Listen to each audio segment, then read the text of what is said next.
வணக்கம் நண்பர்களே.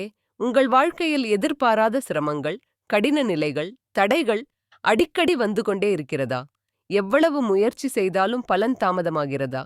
அப்படியென்றால் இது சனி பிரதோஷம் காரணமாக இருக்கலாம்.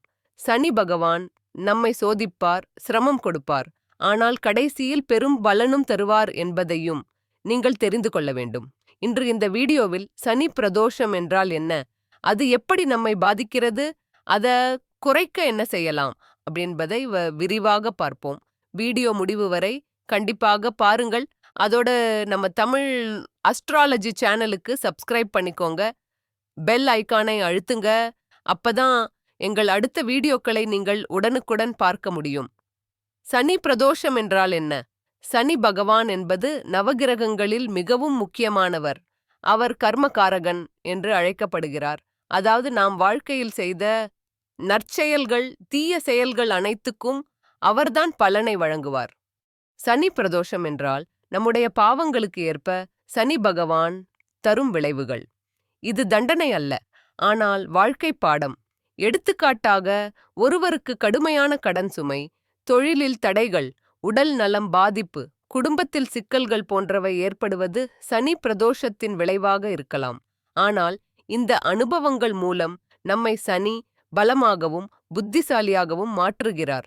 சனியின் தன்மை: சனி எப்போதும் மெல்ல நகரும் கிரகம். அதனால் அவர் தரும் சோதனைகள் நீண்ட காலம் நீடிக்கும். ஆனால் அந்த சோதனைகளை கடந்து வந்தவுடன் வாழ்க்கையில் பெரிய மாற்றமும் வெற்றியும் கிடைக்கும். சனி எப்போதும் நீதியாளர், யாருக்கும் அநியாயம் செய்ய மாட்டார். அவர் தரும் சிரமம், சோதனை அனைத்தும் நம்மை உணர்ச்சி ரீதியாகவும் ஆன்மீக ரீதியாகவும் வளர்க்கும் வகையில் இருக்கும். ஆகவே சனி பிரதோஷம் வந்தால் பயப்பட வேண்டியதில்லை. அதை ஒரு சோதனையாக எடுத்துக்கொண்டு தைரியத்துடன் எதிர்கொண்டால் சனி கடைசியில் நல்ல பலனைத்தான் தருவார். சனி பிரதோஷத்தை குறைக்கும் எளிய பரிகாரங்கள்: சனிக்கிழமைகளில் கருப்பு நிற ஆடை அணிந்து கோவிலுக்கு சென்று சனீஸ்வர பகவானை தரிசிக்கவும். எள்ளெண்ணெய் தீபம் ஏற்றி வழிபடுங்கள். இது சனி தோஷத்தை குறைக்க உதவும். கருப்பு எள், உருளைக்கிழங்கு, கருப்பு உடை போன்றவற்றை ஏழைகளுக்கு தானம் செய்யுங்கள். பசியுடன் இருக்கும் நபர்களுக்கு உணவு வழங்குவது சனியை மகிழ்விக்கும்.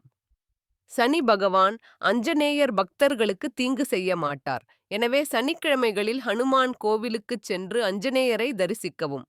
பிள்ளையார், துர்க்கை மற்றும் சனீஸ்வரருக்கு நெய் தீபம் ஏற்றவும். காலை மாலை நேரங்களில் ஓம் சனீஸ்வராய நம்ம என்று உச்சரிக்கவும்.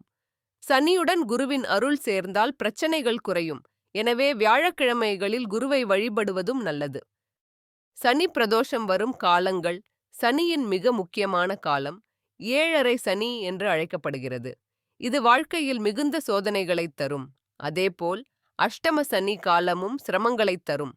ஆனால் இந்த காலங்கள் முடிந்ததும் பெரும் நன்மை வரும். பலரும் சனி பிரதோஷம் காலத்தில் பெரிய மாற்றங்களை அடைந்து வாழ்க்கையில் புதிய உயரங்களை எட்டியுள்ளனர். ஏன் சனி பிரதோஷம் கண்டு பயப்பட வேண்டியதில்லை? சனி பிரதோஷம் என்பது நம்மை விழிப்புணர்வுடன் வாழ வைக்கும் ஒரு எச்சரிக்கை மாதிரி. ஒருவர் பிழை செய்தால் அதற்கான பாடத்தை சனி தருவார். அந்த பாடத்தால் அவர் மறுபடியும் அதே தவறை செய்யாமல் முன்னேறுவார். சனி எப்போதும் நியாயமானவர். அவர் கொடுக்கும் சோதனைகள் கடைசியில் வெற்றியையும் செல்வத்தையும் அமைதியையும் தரும். வாழ்க்கையை மேம்படுத்த சனி வழிபாடு: தினசரி கருணையுடன் நடந்து கொள்ளுங்கள். பிறருக்கு தீங்கு செய்யாமல் இருங்கள். தியானம், தவம், பஜனை ஆகியவற்றில் ஈடுபடுங்கள். சனியை மகிழ்விக்க பசும்புல், நீர், மரங்கள் ஆகியவற்றை பேணுங்கள். நண்பர்களே, இப்போது நீங்கள் சனி பிரதோஷம் பற்றி தெளிவாக அறிந்திருப்பீர்கள். சனி பிரதோஷம் வந்தாலும் பயப்படாமல் நம்பிக்கையுடன் பரிகாரம் செய்தால் நிச்சயம் நல்ல பலனே கிடைக்கும். இந்த வீடியோ உங்களுக்கு பயனுள்ளதாக இருந்தால் லைக் பண்ணுங்கள், கமெண்டில் உங்கள் அனுபவத்தை பகிருங்கள். மேலும் இதுபோன்ற ஜோதிட குறிப்புகளை தெரிந்து கொள்ள நம்ம தமிழ் அஸ்ட்ராலஜி சேனலை சப்ஸ்கிரைப் செய்ய மறக்காதீர்கள். அடுத்த வீடியோவில் இன்னும் பயனுள்ள தகவல்களுடன் சந்திப்போம். நன்றி.